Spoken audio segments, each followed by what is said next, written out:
নমস্কার বন্ধুরা, তিয়াসার রেসিপিতে সকলকে স্বাগত জানাই। শীত একেবারেই দরজায় এসে গেছে, আর এই শীতকাল মানেই বিভিন্ন ধরনের ভর্তা। আর এই শীতকালে চেঞ্জের সময় গরম ঠান্ডা হতেই থাকে, আর এই ঠান্ডা গরমের জন্য ঘরে ঘরে জ্বর সর্দি কাশি লেগেই থাকে, আর মুখে থাকে না কোনো স্বাদ। আর এই মুখের স্বাদ ফেরানোর জন্যে আজকে যে ভর্তাটা আমি তৈরি করেছি, 1 চামচ নিলেই কিন্তু পুরো ভাত খাওয়া হয়ে যাবে। তো রেসিপিটা তৈরি করার জন্য এখানে আমি 1 আঁটি ধনেপাতা নিয়েছি। আপনারা যে যতটা করতে চান সেই অনুযায়ী ধনেপাতাটা নিয়ে নেবেন। এবার ধনেপাতাগুলোকে একটু ভালো করে বেছে নিতে হবে। তো দেখুন, ধনেপাতাগুলো আমি ভালো করে বেছে পরিষ্কার করে ধুয়ে নিয়েছি একটা মিডিয়াম সাইজের কুচনো পেঁয়াজ, আর 10-12 কোয়া মতো রসুন নিয়েছি। এবার কড়াই গরম করে দিয়ে দিচ্ছি সর্ষের তেল।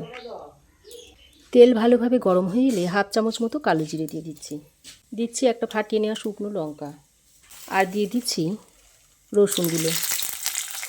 এবার রসুন, কালো জিরে আর শুকনো লঙ্কাটাকে খানিকক্ষণ ভেজে নিচ্ছি। দেখুন, রসুনের মধ্যে হালকা বাদামি রং এসে গেলে এবার এর মধ্যে কুচিয়ে নেওয়া পেঁয়াজটা দিয়ে দিচ্ছি। আমি এখানে একটা মাঝারি সাইজের পেঁয়াজ দিয়েছি। তারপর পেঁয়াজটাকে আরও কিছুক্ষণ রসুনের সঙ্গে ভালো করে নেড়ে চেড়ে মিশিয়ে ভেজে নিতে হবে। তো দেখুন, রসুন, কালো জিরে, পেঁয়াজ আর শুকনো লঙ্কাটাকে বেশ ভালো করে ভেজে নিয়েছি। আর দেখুন, পেঁয়াজের মধ্যে বেশ একটা ব্রাউন কালার এসে গেছে। এবার এই পর্যায়ে এই ধনেপাতাগুলোকে দিয়ে দিচ্ছি।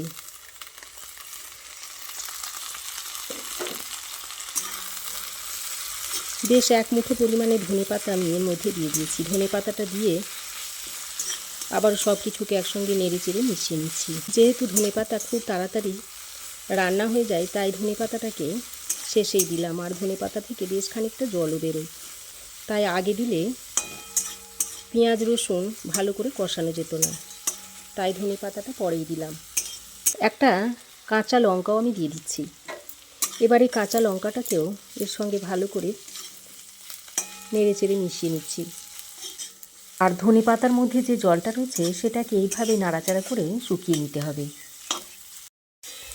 তো দেখুন, এটা আমার ভাজা হয়ে গেছে। এবার আমি এটাকে তুলে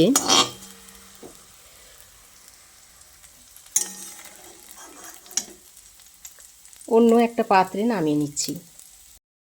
তো দেখুন, আমি এটাকে শিলের মধ্যে নিয়েছি। এবার আমি এই শিলে করে বেটে নেব, তবে জল ছাড়াই আমি এটাকে বেটে নিচ্ছি।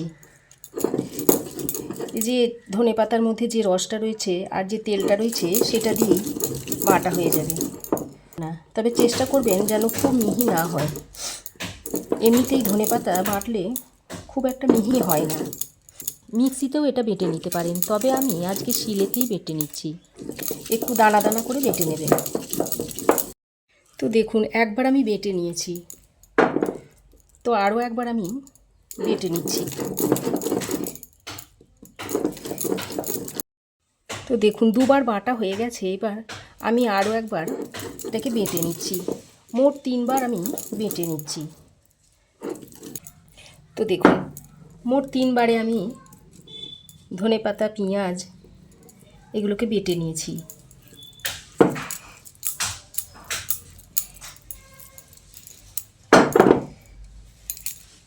এবার আমি এটাকে তুলে কড়াইয়ের মধ্যে যে বাকি তেলটা রয়েছে সেই তেলের মধ্যে দিয়ে দিচ্ছি। এবার আমি ওই তেলেই ভালো করে নেড়েচেড়ে মিশিয়ে নিচ্ছি। এবার এইভাবে নাড়াচাড়া করতে করতে এর মধ্যে দিয়ে দিচ্ছি অল্প একটু হলুদের গুঁড়ো, সামান্য পরিমাণে একটু সাদা নুন দিয়ে দিচ্ছি,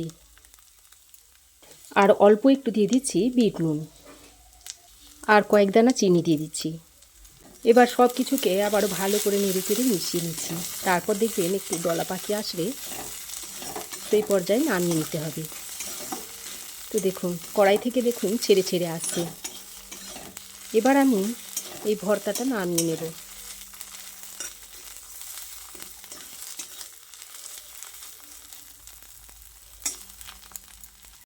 এবার গ্যাসের ফ্লেমটা বন্ধ করে পাতার ভর্তাটা সার্ভ করে দেখাচ্ছি।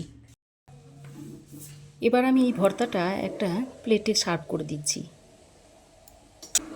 তারপর এর উপর দিয়ে একটু সর্ষের তেল দিয়ে দিচ্ছি। আর এটা গরম ভাতের সঙ্গে খেতে দুর্দান্ত লাগে।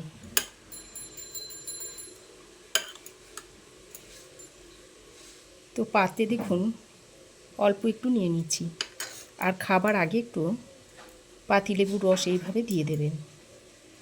তারপর গরম ভাতের সঙ্গে খেতে অসাধারণ লাগে। আর জ্বর সর্দি কাশিতে যখন মুখের রুচি থাকে না, এই ধনেপাতার ভর্তাটা বানিয়ে খেলে মুখের রুচি ফিরে আসে। তো আপনারাও একবার এইভাবে তৈরি করে দেখতে পারেন।